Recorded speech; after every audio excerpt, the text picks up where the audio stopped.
Амжилтын эхлэл болсон хүсэл мөрөөдөл эхлээд сэтгэл зүрхэд тасдаг. Дараа нь оюун бодолд төлөвлөгдөж, ам хэл үг яриагаар илэрхийлэгдэж, бэрхшээлийг давж тэмцэж шантрахгүйгээд зөв цагт, зөв үеийг зөв замаар амжиж хийж байгаа нь амжуулж чадаж байгаа нь бусдад дэлд бидэгдэх үед амжилт аль хэдийнэ дэргэддэрсэн.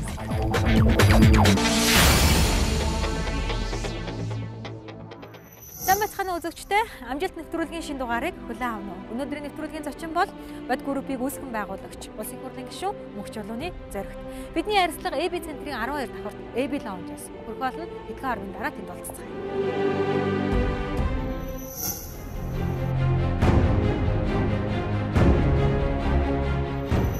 Зүрх зоригтой Хямартаа явахыг бэлгдэж аав Мөнх Чулуун анхны хүүдээ зоригт нэрийг хайрлсан нь амьдралд биелэлээ олж тэр олон ч зүйлийг зориг гарган эхлүүлж олон ч бизнесийн анхдагч болсон. Түүний амжилтын нууц бол арга хэлбэрнүүд ерөөсөө найз нөхдөдөө хүрээлэлтэй хүнд итгэж чаддаг байх. Яг л нэг хүн дундаа ганцаарддаг байх. Нэг хүний дотор юу ч байгаад ганцаараа зүтгэж тэр хэцүү амжилт. Тэр олноор л явж чаддаг байх. Хамт олонтой байж чаддаг байх. Хамт олноо бүрдүүлж чаддаг байх. Хамт олонны нэг эдээс нь байж чаддаг байх.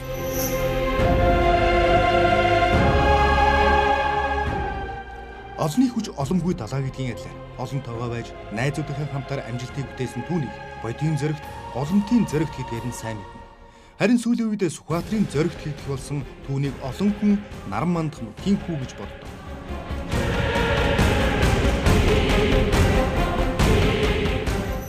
Одоо өнөөдөр намайг хүн болгоо өө энэ чинь Сүхбаатар явах. Энэ чинь өдөөний хүү.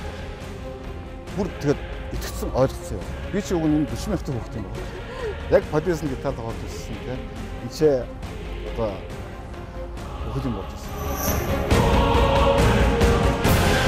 Аавынхаа нутгийг шүтж ард олонд нь амьнэгтэй ханддаг түүний амьдралдаа баримтдаг зарчим бол өсөө шодрог байх. Цаг барих. Цаг барих нь хамгийн чухал. Цаг бол өөрөө дэндүү үнцэнтэй. Цаг барих тэгээ шодрог байх. Альваад шудраг ханддаг тэрээр амиа аргацаасан хувиа бодсон зүйл хийхийг огтхонч хүсдэггүй бөгөөд бусдад хэрэгтэй бүхэн өгөөжөө өгдөг гэдэгт итгэдэг. Энэ хүн ажил хийхдээ яг өөрийгөө бодож ерөөсөө ажил хийдэг. Тодорхой зорилт тавьдаг улс орны хэмжээний, компани хэмжээний, аймгийн хэмжээний тэрнийг хийх явцад тэр тусал нь хувь хүн дээрээ наадаж буудаг гэж би ойлгодог. Бусдын нүдэнд даруухан харагддагч, бусдын төлөө зүтгэхдээ зориг гарган тэмүүлдэг түүний ажил амьдралын түүх, амжилтын нууцыг хүлээн авна.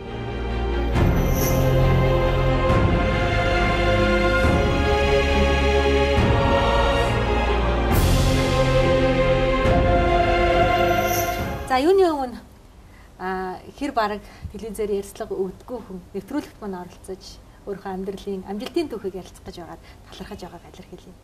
Баярлалаа. За би ер зөв хүний амьдралд нэр их утга учиртай байдаг юм болов уу гэж боддог л та. Ер нь таны амьдралд хийжсэн үйлийг тань харахаар ардчилсан хувьсгалд зэрэг гаргаж оролцож байсан. Анхны хувийн банкыг байгуулж исэн, анхны хувийн даатгалын компанийг байгуулж исэн. За тэгээд бас иргэний зарим намаас улсын хурлд нэр дэвшиж арч исэн. Тийм нэрийг холбоотой болбоогүй мэдхгүй. Ер нь зүгээр манлайлагч байх, анхдагч байх хүслэр мэдлэг хүн болгонд л байдаг л да.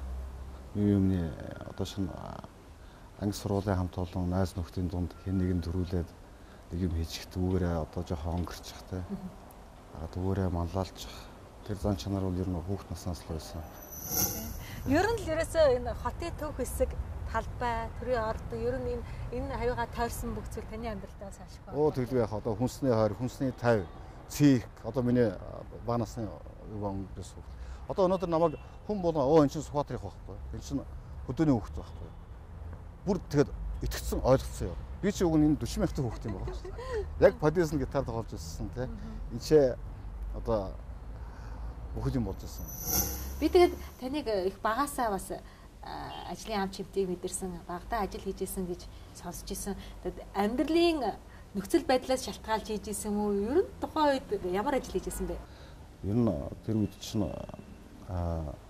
социализмын нийгэмд бол улсаас оноосон үүрэг болсон ажлыг хийдэг. Өөр ажил хийж болохгүй, өөр орлоготой байж болохгүй гэдэг.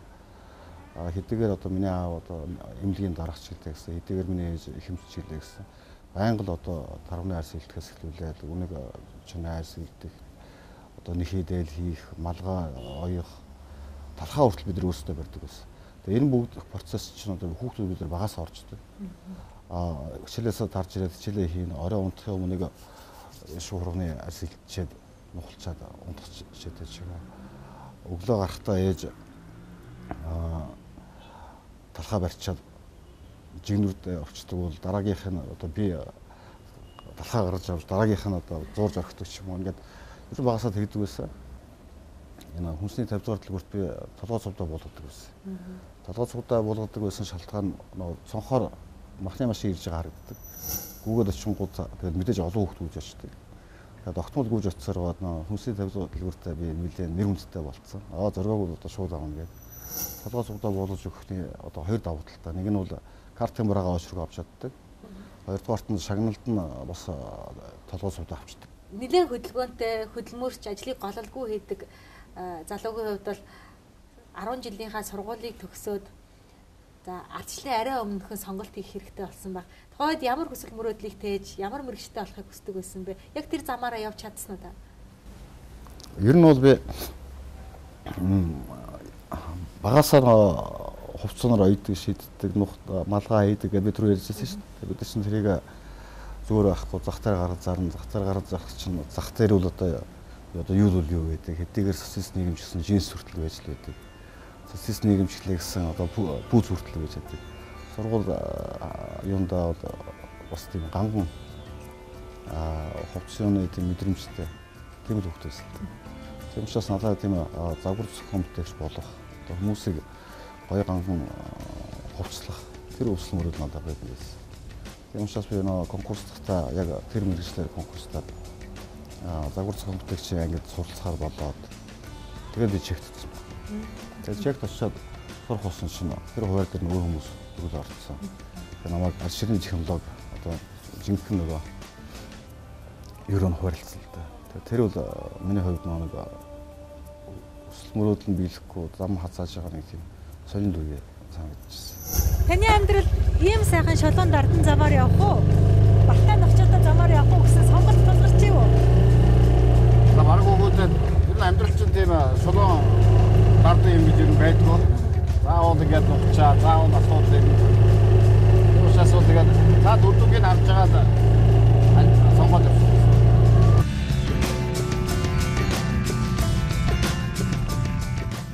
Бидний үеийн оюутнуудаас тухайн тэр Чех ч юм уу, Германд ч юм уу өндөр хөгжилтэй эсвэл тийм эрхчлөлтөө нийгэмд үлдчихдэг оюутнууд их байсан. Нэгтэй оюутнуудын хувьд гадаад нөхөр аваад үлдчихдэг. Ирчүүдийн хувьд бас яг тиймэрхүү өндөр болцсон байдаг байсан. Бас тэр тухай залуучууд цугуулж бас ярьдаг байсан. Гэхдээ одоо ингээд аав ээжийн захианууд гэж акт юм байдаг. Одоо ингээд аав ээж надад бичсэн захиа гэх юм бол одоо ингээд эдэрээний зузаан юм байгаа шүү дээ. Би одоо яг хэлж байгаа юм хэрэг хүүхдийг хүмүүжлэн гэдэг нь өөрөөр л үлгэр жишээ татаж өөрөө манлайлж явах хэрэгтэй. Хамт олныг өдөрт яг бол өөрөө манлайлагч байх хэрэгтэй. Хүүхд төр мөн адил. Хэдийгээр хүүхд одоо хол байгаа бол тэр захиагаар дамжуулж хүүхд төрөн үлгэр. Тийм учраас тэр захианууд их орноо одоо хайрлаж байх, тэр чийч Монгол хүн шүү гэдгийг байгаа ойлгуулж байх тэр их хүчтэй байдаг ус учраас миний толгойд нэг удаа тийм харийн орн үлдчихье гэсэн тийм сэтгэл санаа бол төрж байгаагүй. Энэ нь бол социалист нийгэмч өөрөө нэг тийм актер хаалттай хэдийгээр бүгд найрамд Чехословак ард тус гэж байсан. Тэгээд социалист чиглэлээ гэсэн Монголыг бодох нь харьцангуй нээлттэй. Хүмүүс нь одоо хүс сэргэлдээ улс орнуудаараа аялждаг. Хүмүүсийн тийм сэтгэлгээ энэ төр нэлийн тийм чөлөөтэй байсан учраас тэр одоо намайг хүн бос төлөвшөд бас их нөлөөлсөн. Юмыг одоо харах үнцхийг хүртэл өөрчилж өгсөн. Тийм учраас бол тэндээ бас байх хүслэн бол их байсан. Тийм учраас бол Тэнгийн их сургуулийн эдийн засгийн анги руу хөсөж жагаад шилжиж жагаад тэнцэнэ суралцж төгссөн. Тэгээд энэ ч нэ ирж бас Политехникийн дэд сургуулийг бас давхад өгсөн. Чех сурч байхдаа тэр жирийн нэг оюутан байсангүй. Амралтын өдрөөр Польш руу явж электрон цаг болон бус жижиг сажиг зүйлийг бөөндөж авчираад чехуудад зарчдаг сэргэлэн оюутан байж. Хэдийгээр тэр Монголоос арай чөлөөт нийгэмд 8 хийгээд машин хүртэл авч давгүй амьдарч байсан ч ээж аавын захаасыг даган эхнүүдтэй ирээд суралцж байхдаа хөвсгөл далаагаа хамгаалan оюутны жагсаал хүртэл хийж байжээ. Түүний оюутны амьдрал жирийн нэг өнгөрөөгүй. Өөрийнхөө төдийгүй Монголын амьдралд эргэлт хийсэн он жилүүд байлаа. Энэ тухай нэвтрүүлгийн дараагийн хэсэг. Ерөнхийлөгч гэдэг албан тушаал авсан анхны Монгол улсын иргэн бол би. Зэрэг арим оруулъя, өөр аргаар шийдчихье гэж бодож ирсэн тэр үеийн их баригчдад нэг цаг мөчид 10,000 оюутнуудыг толгойд гарч ирсэн байхгүй.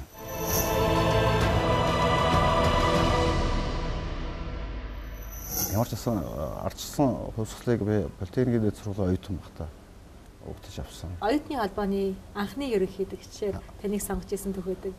Тэгээ ерөнхийлөгч гэдэг албан тушаал авсан анхны Монгол улсын иргэн бол би.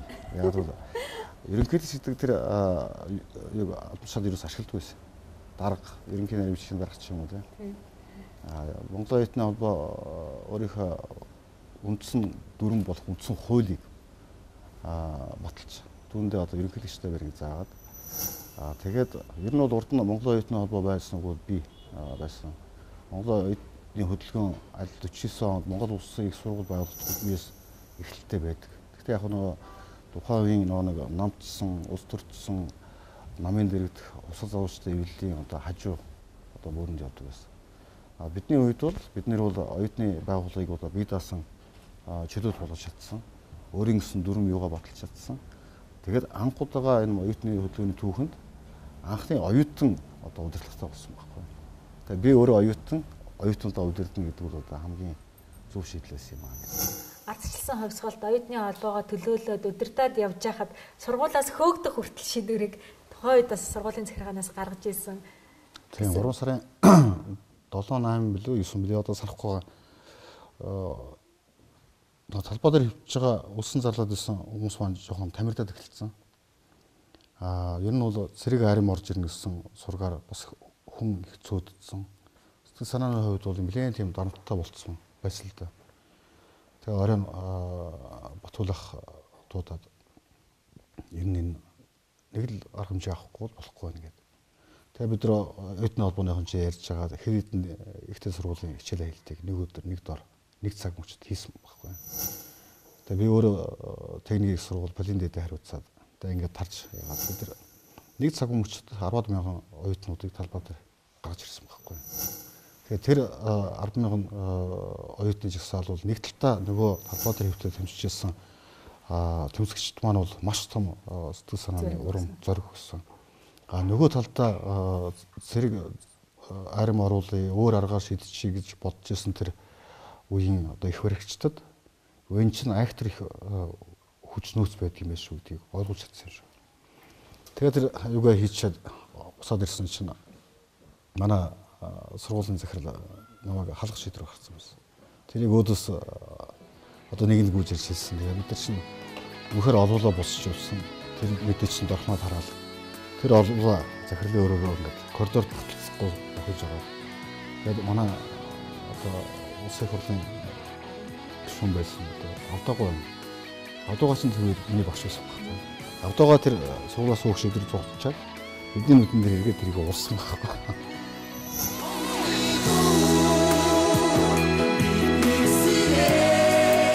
Тэр үед бол шинэ дэс холбоо арчилсан Монгол арчилсан холбоо Монголын оюутны холбоо гэдэг арчилсан дөрвөн хүчин байсан. Энэ төр хамгийн одоо хүн бүлэгтэй хамгийн тийм хүчтэй Монголын оюутны холбоо. Тийм учраас одоо хамгийн том гарам буюу одоо төв шудангийн эндээс орж байгаа гарам. Одоо энэ централ таваа гадаад ямын талаас орж байгаа хоёр гарам Монголын оюутны холбоо хаа. Энэ арын 3 юугийн тэр 3 хаа. Хүн бүл цөд болж.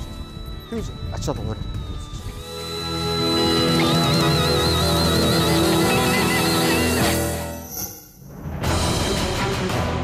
Тэр оюутан байхдаа ардчилсан хувьсгалд оролцсон. Бас оюутан байхдаа бизнесийн гарааг тавьсан. Гэхдээ багасаа л хөдөлмөрийн ам чимтгийг мэдэрсэн түүнд бизнес сэтгэлгээ эрт төлөвшөж байна. Ер нь бол хүүхд наснаас л бизнес хийсэн одоо тавны хэлсэн малгай одоо эсвэл Орос цэргийн шүүбийг одоо будаж янзлаад дублон хүртэл болгож шүү дээ. Тэр мэрийгээ зах таараа гаргаж зарсан чинь бизнес л байсан байна. Тэр бизнесийг бол тасралтгүй хийдэг байсан. Тэгэхээр миний одоо амьдралд өчнөө одоо өөрсдөө юу гэдгсэн чинь тэр ажил бизнесээс үн өндөрч байгаагүй. Оюутан байхдаа тэр одоо зах дээр очдог байсан. Оюутан байхдаа тэр одоо ер нь юм хийдэг. Ер нь тэр хамгийн анхны тэр видео пристав хамгийн анхны одоо өнгөт зурагтай чинь скотчтж аваад оюутан дотор байр албан байгууллага соёлын төвүүд дээр явж кино гаргадаг байлаа шүү дээ. Тэгээд ерөөсө билет тасдаг. Тэр үуч нэг нэлээд өндөр цалинтай хүмүүсийн сарын орлогоор нэг 400-500 төгрөг байх үед надад бол 1000 төгрөг бол асуудал биш байсан. Тэгэхээр би ч нэг одоо юу гэх оройн яадаг хэл сүлд нь кино гаргадаг болсон. Кино гаргаад гэсэн чинь одоо тэр Брюс Лигийн кинонууд тийм адал явдалтай ч гэсэн цаг 40-50 минут гардаг байхгүй. Тэгэхээр өөрөөсөө нэг киногоо монтажлаад одоо өдөрт 2хан кино гаргадаг гэсэн бол киногоо монтаж богиносгоод өдөрт 4 кино гаргадаг болдог юм уу. Тэр үед бол одоо тэр өгөөж нэмэгдүүлэх одоо тэр зах зээлийн тэр юу нэрийг мэдчихлээсэн байгаа байхгүй. Цаг 50 минутын киног 40 минутын болгоо хувиргачихвал үзэгч бол анзаарахгүй. Тэдэрт нэг анхудаага тэр зодон модон тэр нэг юу нэрийг үзэх сонирхолтой болохоос тэр яриаг нь бидэд ханчдаг байсан байна. Тэгээд одоо нэг кино гаргаад нэг билет зарах агшиг хоёр гаргаад хоёр зарчдаг тэр лөө ордог байсан. Тэр бизнесээс бол олдож байгаагүй. Тэр одоо монтажлна гэхээр одоо яаж монтажлах? Тэр монтажны хоног төхөөрөмж хэмжиж байхгүй. Приставкын дээр л одоо рек хийж байгаа. Манай нэг хоёр приставк байхад тэгэл болчихсон байсан. Болдох ардын хурлд нэр дэвшээд одоо оюутны холбооноос. Тэгээ бид нэр баясаа манай энэ эзэд хаа бид нар Багнуур руу явж Багнуур үсэлж байсан. Тэгээд Багнуурт Монгол Ардын улс томын одоо тэр үедээ их том нөлөө бүхий манай үйлдвэр нэр дэвшиж байсан. Тэгээд Монгол үндэсний телевизийн 20 гаруй хүний бүрэлдэхүүнтэй баг очиж нэвтрүүлэг хийж одоо хэдэн хоног болж тэгээд зургатаа ганц хардаг. Баясаа битэр бол би камера барьчихсан, баясаа микрофоноо барьчихсан. Өдөр яваал өдөөс хойш монтажлаад орой болно. Багнуурд телевизийн нэвтрүүлэг хийж цацдаг байсан шүү дээ. Тэгээд бид юу ясагаар ганц зурагт хоёр престап нэг камер л байсан. Тэгээд шасаад камерын одоо энэ хийж байгаа нэг бол бид нар бас хийж л байсан. Ирээдүйн ихэр тий. Тэгэхээр тэр кино монтажлах одоо нэвтрүүлэг хийх иймэрхүү ярьсан тэрийг бол бид нар бол гойрд хийждэг байсан. Яг дундуур нэг жоохон чимээ ордог одоо магадгүй хөдөлдөг тий. Тэгээд нэвтрүүлэг дууслаа, баярлаа, баяртай энэ чинь цаасан дээр бичээ сайхан зургийг авчаад тий. Камерынхаа өмнө ингэж барьдаг. Яг үнэ тий. Ээждэг үстэй. Та оюутан байхдаа бизнесийнхаа гарааг эхэлж ирсэн. Тэгвэл одоо яг энэ цаг мөчид та амьдраад оюутан байсан бол юунаас эхлэх вэ? Юу хийх байсан бол? Тэгэхээр нэг маш угаадаг цэг ч юм уу нэг юм хийцэл яваа. Ямар ч гэсэн зүгээр суухгүй. Зүгээр суухгүй. Одоо ч би хичээлдээ явж л байдаг. Цаана тэр ажил нь хийж л байдаг. Нэг тийм хийцэл сууж байгаа. Хичээлээ дараа тэргээр ороод ажил юуг нь шалгах ч юм дээ. Зүгээр сууж болохгүй л дээ. Одоо сайн нэг Twitter дээр хэн тэгж иргэцсэн бэ? Оюутнуудад төсөлт нь компани байгуулахад дэмжлэг үзүүлэх юм. Тиймэрхүү мэдсэн байсан байхгүй. Үгүй байхгүй. Хүн өөрөө л итгэл үнс төрсөн бол өнөөдөр их хэвээр. Оюутан байна. Оюутан хамт олноороо нийлээд хоршоо байгуулж болно. Нэг анги нэг бизнесийн байгууллага болж болно. Яг болохгүй болно шүү дээ. Нөгөө байгууллагч сангийн аж ахуйтай гэрээ байгуулад очиж ангиараа өгцөн орж байгаа 1000 сантим. Энэ хүний тийм бүтээлч юуг бол заавал оюутчихгүй бүгд дэмжих хэрэгтэй.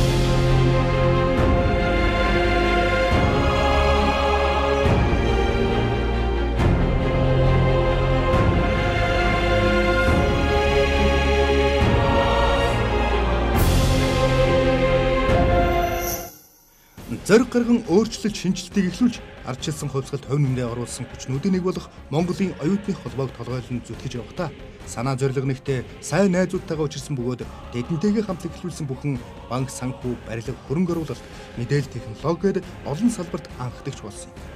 Нэвтрүүлгийн дараагийн хэсэгт түүний бизнесийн тухай яриа өрнөх болно. Нэг хэсэг чинь Улаанбаатар хот чинь зарж болох бүх улсын төрийн эмчийн бүх газрын хуудыг худалдаад ирсэн. Үүнийг хэдэн уучраа мэдхгүй залуучууд чадчих юм уу гэж. Нэрэл залуучууд байсан, нэрэл тунхаа ингээд шүү залууч. Хүн болгон энийг хүүхэд гэж хараад байдаг учраас хүүхдээ санаатаагаар гүзээ хүртэл тавьж үзлээ шүү дээ. Ботлохын өнгө жоохон таарууд шууд л танаа бутчин байна уу байхгүй. Тэгээ сумын төв дээр гутчин байгуулж ажилласан хүний бизнес цаашдаа явна гэж бодсон. Монгол улс анхудаага шинэ үндсэн хуультай болсон. Монгол улсын иргэд олон одоо үйл ажиллагаа болох эрхчлөө гэдэлсэн, гадаад шатшоо явах хэрэгтэй болсон. Бизнес хувийн өмчийг бий болгож ирсэн. Тэр завшааныг бид мэдээж ашиглана шүү дээ. Ганцхан 8-нд явсан уу? Ганцхан 8-нд явж чадаагүй. Зүгээр ер нь бол нэг үдсэн. Ганцхан 8 бол бас бидний тэр болгон хийж чадах зүйл биш шиг санагдсан. Бас л хэдэн одоо юм хахаанууд аваад зах дээр энэ зогсож байсан. Европод зогсож байсан, Москвад зогсож байсан. Нэг удаа явсан. Тэр нь бол сайн болоогүй. Бизнесийн гарааны талаар асуухад тухайд одоо та хэд нийлээд компани байгуулчлаа. Хөрөнгийг яаж босгож ирсэн бэ? Тэр нэг компани 4 санд заавал мөнгө хийхгүй. Одоо эд агуулсан төр өгч болдол байхгүй. Одоо ингээд болдох гэрээсээ юу авчирлаа, баясаа нэг юу авчир. Би тэрийг сарах байгаа. Би аавынхаа бичгийн машиныг авч үртгүүлээд одоо хүртэл тэр нь байж байгаа. Тэгээд 4 сар анх бий болгож ирсэн. Тэгээ аж ахуй үйл ажиллагаа эрхээ болж байгаа. Эрхээ олоод авчингууд одоо тэгээд арилжааны банк энтертэй холбогдно. Тэгээд юу бодлоо төслөө бичсэн. Тэгээд бид нэг хэсэг эрхүүгээс химийн материалуудын хөдөө аж ахуй эрчим хүчний салбарт ашигладаг химийн материалууд оруулдаг байсан. Тэрийг нэлээд сайн амжилттай бид хийсэн санагддаг. Тэгээд ер нь зүгээр нэг хоёр удаагийн одоо дахиж давтаж хийдгүүч юм тиймэрхүү бизнесуудыг явандаа болцлоо. Ер нь нэг доктортой болгоё, алсыг байнгын юу болгоё гэдэг шийдвэр тэр анхны тэр Gateway брендийн Америкас компьютер оруулж ирэх юм уу. Анх компани байгуулад үйл ажиллагаагаа эхлүүлж байхдаа өдий зэрэгт хөрөндөө гэж тийм бодол төсөөлөл байсан уу? Ямар ч гэсэн хийгээд явъя гэж бодож ирсэн үү? Анхны тэр одоо төлөвлөжсэн төсөл төлөвлөгөө. Бид нар нэг тийм за энэ бизнесийг хийх юм бол ашигтай юм байна. Илүү ашигтай учраас тэрийг нь хийя гэсэн тийм хандлага юу н хандж байгаагүй. Ер нь урт удаа настай хүнд явандаа хэрэг болох тэр чиглэлийг хүнд хэрэгтэй болно гэдэг нь хүнд хэрэгтэй тэр үйлчлэгээний салбарыг бид илүү барьдаг байсан юм да гэж боддоо шүү. Жишээлбэл тэр энэ хүүхдийн паркын асуудал байгаа. Нэг хэсэг чинь Улаанбаатар хот чинь зарж болох бүх улсын төрийн эмчийн бүх газрын хуудыг худалдаад ирсэн. Энэ паркийг авч үлдэхгүй л ерөөсө болохгүй гэдэг л одоо тэр үнэт зүйлс. Тэр сэтэл бидний тийш оруулсан. Тэрнээс бол энэ бол одоо ашигтай бас салбар биш шүү дээ. Тэгэхээр бидний тэр хандлага маань бол одоо банк байна. Банкыг бол одоо өнөөдөр л хүмүүс ашигтай гэж харж байна. Тухайн үед л хамгийн одоо ашиг багтаа. Одоо тухайн үед чинь спиртийн үйлдвэр байгуулах, харьцны үйлдвэр байгуулах тэр нь илүү өндөр ашигтай байсан. Бид нар тийш нь ороогүй. Одоо ирээдүрөө харж хийсэн юм байна гэж. Тэгэхээр цоршоод үлдсэн нэг юм бол одоо энэ сожин төвөргөний өндөр цагаан байшингийн 3 дахь бид нар анх банкаа эхлүүлж байсан. Тэрийг жижиг өрөөг догчуулаад тэгээд одоо манай энэ ган үеийг жижиг захирлаа гэдэг манай чимгээ гэдэг чим өнгө захирал хамгийн анхны хүмүүс орж ирээд тэгэхэд чим өнгөнийг гүйж орж ирсэн юм аа энэ талд суудаг. Анхны одоо арилгачтай боллоо. Гэт тэр л одоо миний яг санаанаас ерөөсөө гарддаг. 20 хэдэн настай залуучууд л байсан баг тухай үед 95 6 оны үед банк байгуулъя гэд хөөцөлтөөд тэр бүх албан ёсны зөвшөөрлийг авах гэж байхад одоо хэрэг саад тулгарч хүмүүс хэрхэн хүлээж авч байв. Анхны эмчээр нэг тийм төвхтөлд зүгээр хэдийгээр хууль дүрм зөвшөөрдөгчсөн одоо тухайн үеийн удирдах хүмүүсийн сэтгэл санаа хүлээж өрөх тэр чинь өөрөө жоохон хоцорж яваад байсан. жил гаруй хүлээсэн шүү бид. Зөвшөөрлөө. Бүх материал юуг нь импульсчээр жил гаруй хүлээсэн. Жил гаруй хугацаанд болох ч юм уугүй ч юм уу. Одоо энийг хэдэн уучраа мэдгүй залуучууд чадах ч юм уугүй ч юм уу. Нэрэл залуучууд байсан, нэрэл тунхаа ингээд зөрчил залуучууд. Хүн болгон энийг хүүхэд гэж хараад байдаг учраас сүүлдээ санаатаагаар гүзээ хүртэл тавьж үзлээ шүү дээ. Гүзээ тавих юм бол одоо бас нэг юу таарагддаг тийм. Нас намтай харагддаг. Сүүлд одоо энэ миний санахаар бод группийн барилгын баригдсан хэсэгт бол би бол багтаа пончиг нэрж идэх дуртай гэсэн. 25 мөнгөний пончиг цагаан бүүдэртэй бүгдээрээ л бид нар иддэг байсан. Сүүлд зүгээр махын псийн мэдлийн их байсан. Тэгээ махын псээс бид нар худалдаж авч анх энэ барилгыг барьж ирсэн. Тухайн үед бас их барилга баригдаж эхлээгүй үед ч гэсэн та хэд бас барилгын салбар руу хүч утсан байгаа. Ер нь бид нар Улаанбаатарт тухайн үед баригдсан хамгийн гоё барилгууд гэж бид нар барьдаг байсан л да. Гэхдээ энэ дээр нэг та нар үнэхээр тийм зөв оновчтой сан санаачлагыг гаргаж шийдэл зоригтойгоор гаргаад тэрийг эхлүүлэх магадгүй бидэртэй холбоотой байна. Цаашаа тэр тухайн банк нь байна уу, хэн нь байна уу, хөгж эсвүүчл тэр хамт олон ус их хамаардаг. Би өнөөдөр манай энэ бод голомтын залуучуудыг бол үнэхээр мундаг залуучууд гэж үздэг. Тэр хамт олон, тэр олон мянган залуучууд бол энэ бүгдийг бий болгосон байхгүй. Одоо ингээд бод голомт гэхээр л одоо бидэрлүүл ингээд энэ хийдчихтэй гэдэг үгүй. Тэний цаана тэр бүгдийг ингэж нуруунд дээр авч байгаа. Инженер хүндтэй авч байгаа. Тэр олон мянган залуучууд л ояа өгдөг. Хүнд ер нь бас нэг хийх дуртай ажил гэж байдаг бол хизээч хийхгүй зүйл гэж бас бодож төлөвлөсөн дотроо ботсон зүйл байдаг. Таны хувьд тийм зүйл? Ер нь бидний анх бизнес эхэлж хахад манай аав ээж нар нэг цугулж бас нэг Монгол ёс бай нэг хадаг суу тэргээд болдог. Тэгэхээр хамтдаа хоол ундтайд бидэнд 3 зүйлийг загсан. Миний хүүхдүүд тэр арх тамхи тэр хүн талгаатай тэр чиглэлийн битгий хийгэрэй гэж. Мэдээж тэр бууз зэвсэг одоо юу вэ? Тэр үе ч одоо бууны сум өчнөл 8-аас төгөөс тэгээд тийм битгий хийгэрэй гэж. Гуравдугаарт нь их дэлхий энэ газар юугаа битээ сандаач ухаараа. Энэ эд баялаг тэр дор байгаа ч гэсэн энэ бол одоо болохгүй зүйл шүү. Тэгээд тэр захиас л байд юм да ер нь бидний бизнест. Тэгээд тэр дагуугаад өнөөдрийг хүртэл явж ирсэн. Тийм учраас бид нарт арх тамхи, спирт одоо уур хааш гэх юм уу тэр чиглэлийн бизнес бол их байдаг. Хүнд хэрэг олох, хүний хэрэгцээг хангах тэр зүйл юу вэ? Тэр бүгдийг л хийнэ. Тий, одоо шинэ сумын төв дээр очиод хүмүүстэй уус хийж хахад гутлынх нь өнгө жоохон тааруу би шууд л хэлдэг. Танаа гуталчин байна уу байхгүй гэдэг. Тэгэхээр сумын төв дээр гуталчин байгуулж ажилласан хүний бизнес бол цаашдаа явах найд гэж бодох хэрэгтэй.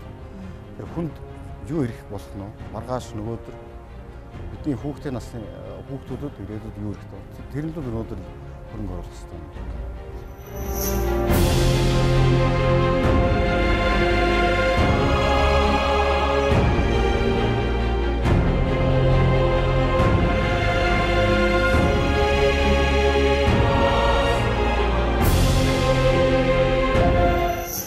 Хүн аль ч нийгэмд амьдарсан сайн уу явах нь зөвхөн тухайн хүнээс л шалтгаалдаг.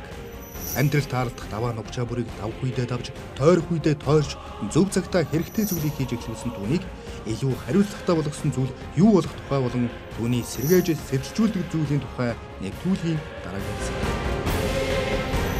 Би өглөө босоод тусныхаа өглөө зурхгүй бол өдөр манайх нэг чихаа барьж чадахгүй. Дуу сонсохоос эхлэн, зураг үзэхээс эхлэн зурган дотор хүний санаа дургамгүй санаа оноо нухацсан юм шиг. Яг юм хий энийг заавал шийдэхгүй болохгүй гэж итгэж ойлгосон тэр залуу яаж игээд шийдэл гаргаж байгаа байхгүй.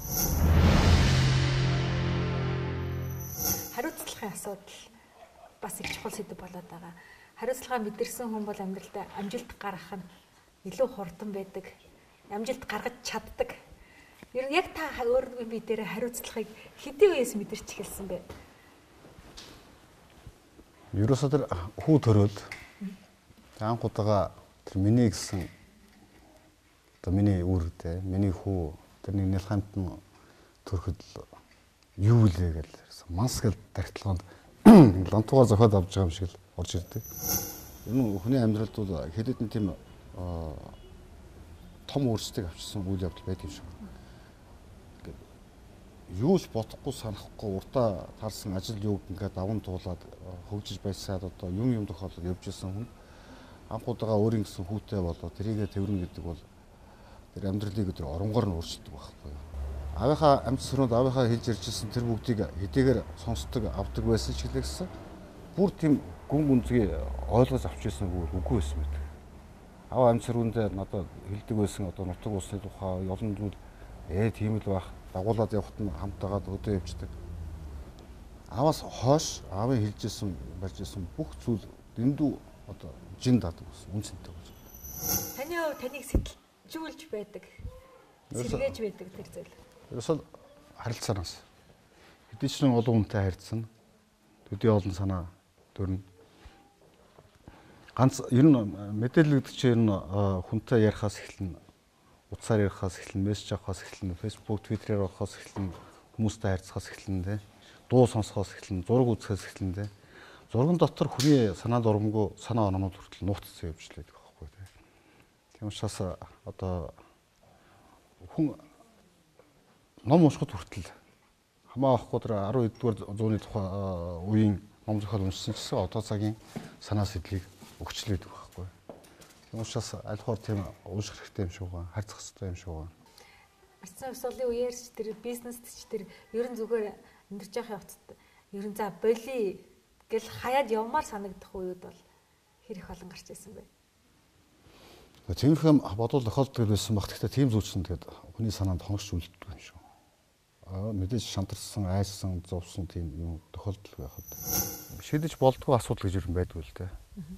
Тэрэнд яаж хэрхэн хандхаас л үр дүн хамаартай. Тэрийг шийдснээр цаана одоо ямар ач тустай тэрийг олж харсан бол тэгээд ямар саад юуг л давж гарна шүү дээ. Манай нэг дүү байд. Дээр нэг томоохон хэмжээний айлчлал болоод урагшаа явах гэсэн онгоцны билет бол суудл болдохгүй нэгэд.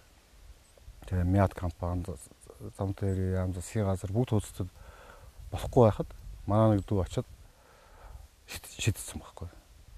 Тэр дээр дооргүй хүн болгон одоо яач юу ийч юу гэд асуусан чинь тэр үед нэг Монгол улс чинь 2 Boeing 727 тайсан байхгүй. 2 онгоцны байрын солилцсон байгаа байхгүй. Тэнгүүд илүү суудл гарчдаг. Тэр хэмжээний одоо сэтэл шийдлийг манай тэр үеийн одоо төвшний одоо компани удирдлагууд, засаг төрийн удирдлагууд толгойд орохгүй л байгаа. Яг юм хий энийг заавал шийдэхгүй болохгүй гэж итгэж ойлгосон тэр залуу бол яаж игээл шийдэл гаргаж байгаа байхгүй. Болохгүй гэсэн газар шийдэл гаргаад ирдэг тийм. Тийм учраас тэр асуудалтай хандлага нь ямар вэ гэдгээс л өөртөө хамаарна.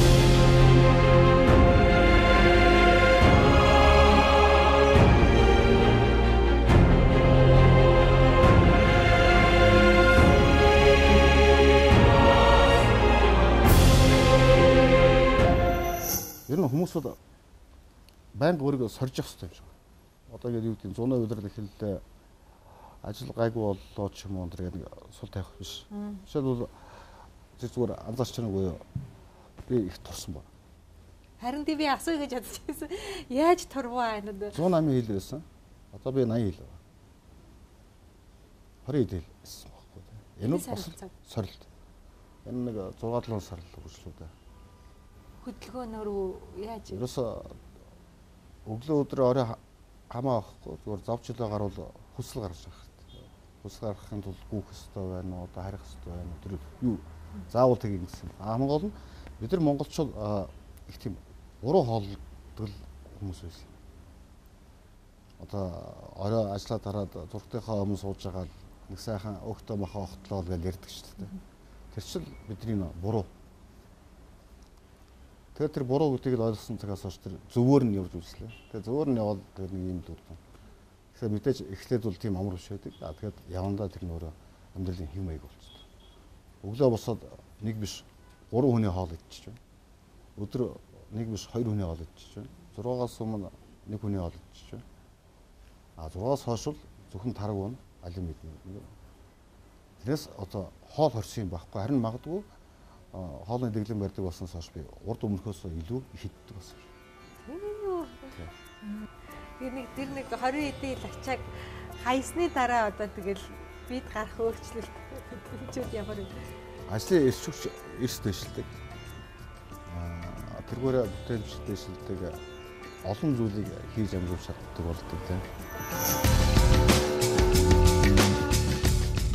Амжилттай яваа хүн ажил амьдралдаа завгүй байдаг ч дуртай зүйлдээ зав гаргаж дараагийнхаа зүйлийг хийж бүтээх эрч хүчийг авдаг.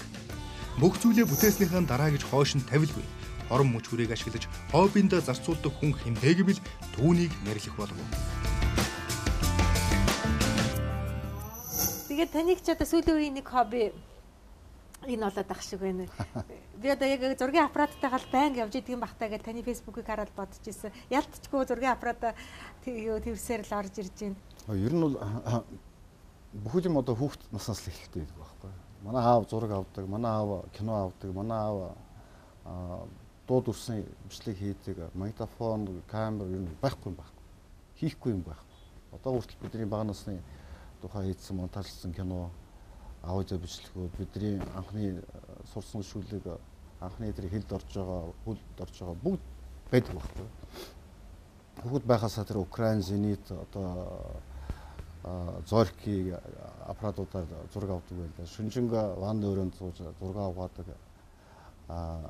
Юу тийм л хүүхдүүд байсан байхгүй. Зураг авахаас уулын хөндөж байгаагүй. Ер нь бол зүгээр хөдөө явдаг болсноос хойш бол энэ зураг аппаратнаас салж байна. Яг бол тэр явж байхад бол тэр дахид давтчихгүй байгалийн болон ахуйн хүний үйлдэлүүд байнга иргэн тойрон байдаг байхгүй. Ард харагдж байгаа дүрсэн дотроос хүний хараагүй олж харна гэдэг чинь бас гоё байдаг байхгүй.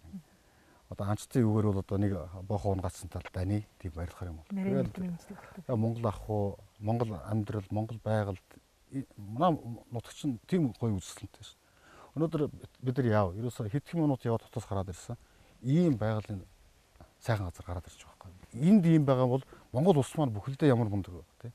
Бидэрт бол яваад ханшихгүй, үзээд дуусчихгүй тийм сайхан баян эх орн байгаа байхгүй.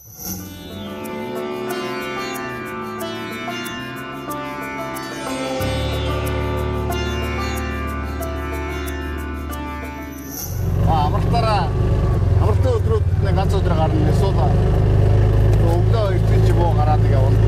Нэг байг явж чаддаг бас. Яг ийм машин моцтой сонирхдаг залуучууд их байдаг. Тэдний залуучуудтай харин нийлээд нэг жоохон алсын зайд дээр аялаад ирдэг бод бас би. Утгагүй бас бид нар шилий богд руугаа явна гэж.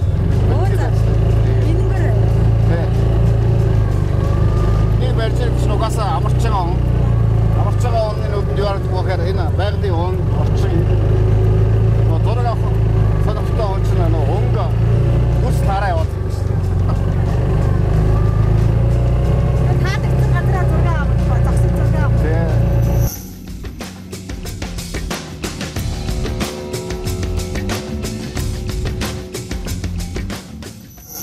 Тэнийг унаа явж байхад яг ямар өдрөж төрөх вэ?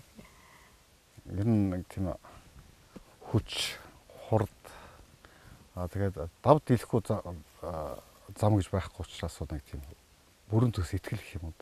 Тийм мэдрэмж төрнө. Тэгээд урд нь тэр бол харж чадахгүй дүрсэнд буулгаж чадахгүй байсан тэр одоо хүн өрөхгүй газрын байгаль юу уулна гэж өөрөө гоё шүү дээ. Нэвтрүүлгийн төгсгөл хэсэгт хийсэн биш хийх зүйлээ ярихыг илүүд үздэг түүнтэй ирээдүйн талаар ярилцлаа.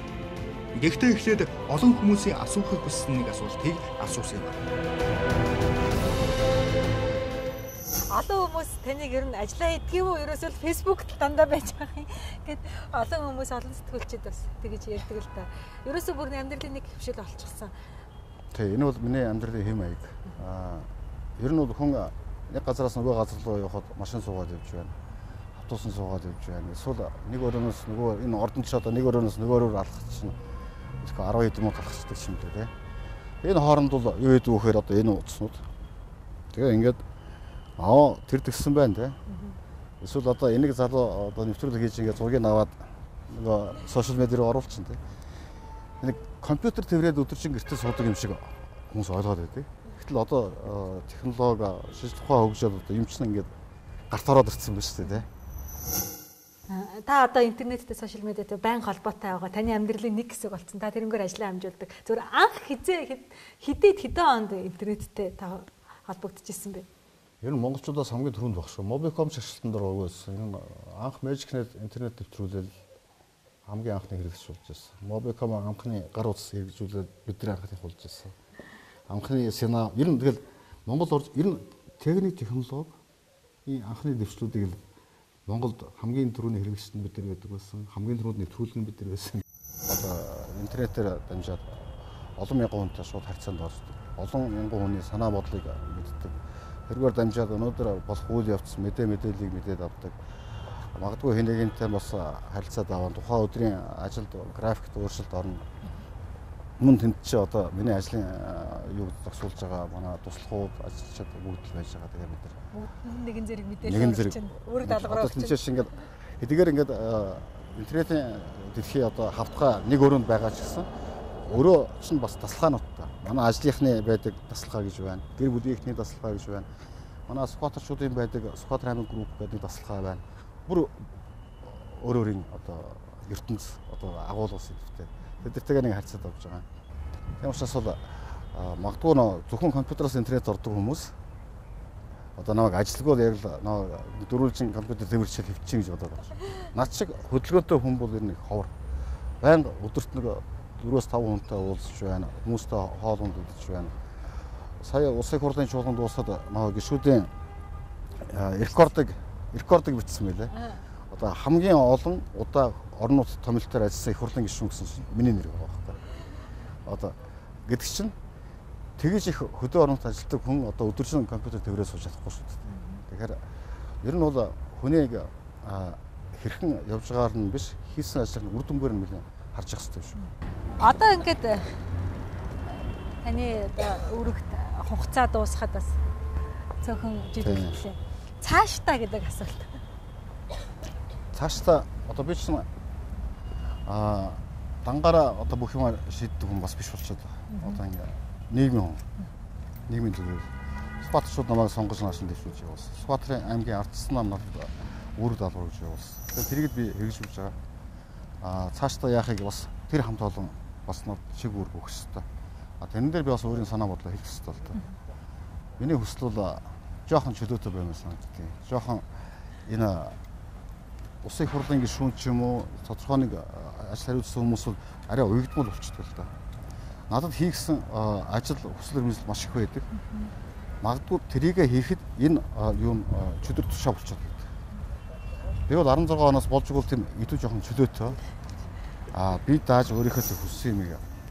Миний хүссэн юм бол өөртөө одоо сайхан байх гэсэн биш. Бас энэ нийгэмд тэр аавхаа хэлсэн тэр захаа даалгавраас бүр онцгой анхаар шийдэх зүйлүүд энэ бас байгаад байна. Тэр идэв анхаараа гэсэн хүс дотоод хүслүүд бас тийм бай. Одоо намар цаг ер нь ургацаа хурааж авдаг нэг сайхан үе. Та зүгээр амьдралдаа ямар ургац хурааж авахыг хүсэж байна? Би тэгэхээр хүүхдүүдээр нь харах байх л та. Хүүхдүүд биш одоо зөвхөн өөрийн хүүхдүүд гэхгүй одоо шинэ хөдөө орнуудаас сургууль сайтай хүүхдүүд энтрийг удаа гэрээрээ авчдаг. Гэрээрээ аваад сургуулийн төлөвлөлтөнд даачдаг. Манайд амьдарчдаг. Энэ бол их олон жил үргэлжилж байгаа. Яг тэр амьдралынхаа гараа болгоход нь сурч мэдээж босгол болгоход нь их тийм дэмжлэг үзүүлдэг. Хатууч байдаг. Тэгэхээр ирээдүйд тэр маань ямар хүн болох нь гэдгийг би их тийм харж мөрөөд суудаг. Тэнд л би гайгүй ургац сурах болоо гэж боддог. Социализмын үед ард иргэдээ бүгдээрэнд нь тэр 3 4 дугаар харуулс шиг 9 давхар байшингууд барьж байгаа бол бүгдээр ингэ оруулах юм уу жаргаач нэгсэн тийм хандлагатай яваад ирдэг байсан. Одоо сүүлийн үе засаг төрчин бас нэг 40 мянган айлын орон сууц 100 мянган айлын орон сууц хийчихээр л ард иргэдээ жаргаач юм шиг болгоод байдаг. Хөдөө нутгийн иргэд яах юм бэ? Хөдөө нутгийн чинь бас сайхан амьдрал байна шүү дээ. Хөдөө нутагт суманд ас тагсан суманд хүртэл халуун үтэн парта журлан баантай устдаа амьдарч болно гэдгийг бид нар бас нотолж чадсан л байна. Тэгэхээр ер нь бол бид нар хүсэл зорилгоо зөв тодорхойлоод хамтран ажиллах бага зөв бүрдүүлэх юм бол юу хийж болдгийг Сүхбаатарчууд бид нар нийт монголчуудад нотолсон байхгүй. Одоо энэ Сүхбаатар аймагт олсон энэ туршлага энэ боломжийг Монгол улсад түгээх юмсан. Монголын хөдөөгийн ард иргэдийн амьдралыг бас нэг аятайхан болгох юмсан гэсэн тийм хүсэл мөрөөдөл байдаг байхгүй. Гэхдээ ямар ч тохиолдолд би нэг хүнд нийгэмд хэрэгтэй хүн байх юмсан гэж хүсэл байд. Хүнд хэрэггүй болчоод өглөө босоод гарах ажилгүй өдөржин гэртээ суурна гэдэг бол тэр л том юм шиг. Тэр л том юм шиг. Сайн хэдэн хоног энэ их хурлын чуулга хурлаж өгөхгүй дууцсан цагт нь ирчээд хүлээгээд байдаг. 2-3 хоног гэрээс гарсангаа. Тэр бол зүгээр л сэтгэлийн том баг. Хүнд хэрэгтэй юм шиг, хэрэггүй юм шиг. Бүх ажлаа төлөвлөөд зөвхөн энд ажиллана гэж зорьсон. Энд нь ажил байдгүй энэ ордон дотор. Бусад ажлаас босоодсон байсан. Бус хүмүүс нь өөр ажил хөстэй явчихсан байсан. 3 хоног би хэн ч хэрэггүй хэвчлээ шин. Энд нь харамсмаар хайрнасаа. А нөгөө талаас бол тэр хүн хэрэггүй болох тэр айдас тэр юу бол одоо мэдрүүлж байна.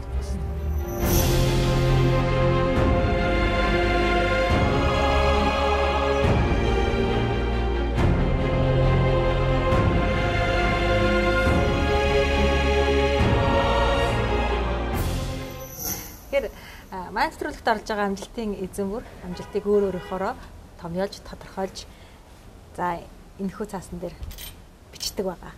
Ингээ хадгалагдаад үлдэнэ. Ер нь зүгээр амжилтанд хүрэхгүй байхыг одоо хэн тодорхойлж би мэдэхгүй л зүгээр би өнөөдөр амжилтанд хүрсэн юм уу бол яг тим гэдэг хэцүү юм, үгүй гэдэг хэцүү юм те. Тэр нь хүнд бол хамгийн чухал зүйл бол үнд зүйлсээ зөв тодорхойлж чадсан байх хэрэгтэй. Тэгсэн байхдаа хүн ер нь хизээж хаанч ямар ч жижиг том гэхгүй асуулт дээр зөв шийдэл гаргадаг байх хэрэгтэй. Ер нь хүний хувьд бол үнд зүйлсүүд мэдээж бага насны хүүхдийнхнийг ондоо байгаа. Үнд насны залуугийнхнийг ондоо байгаа. Одоо ингээд зургийн талыг насчаад байгаа бидний хувьд бас нэг ондоо байх шиг байна. Тийм учраас одоо альва юмны суур үндэс бол өсөд үнцүүлсэл хүн зүйл тодорхойлж чаддаг байна. Тэр бол хамгийн энгийн зүйлээс эхэлдэг. Хүүхдээс эхэлдэг, ааваас эхэлдэг, хайртай дүүгээс эхэлдэг тийм. Нутаг ус их орон гэдэг тийм. Түүнээс тэр л одоо хамгийн чухал юм шүү гэж би хэлдэг. Ингээд хэрчтэй. Энэ л их чухал амжилт. Энийг л хүн болгонд өөрийн болгож чадах юм бол амжилтанд хүрнэ гэж.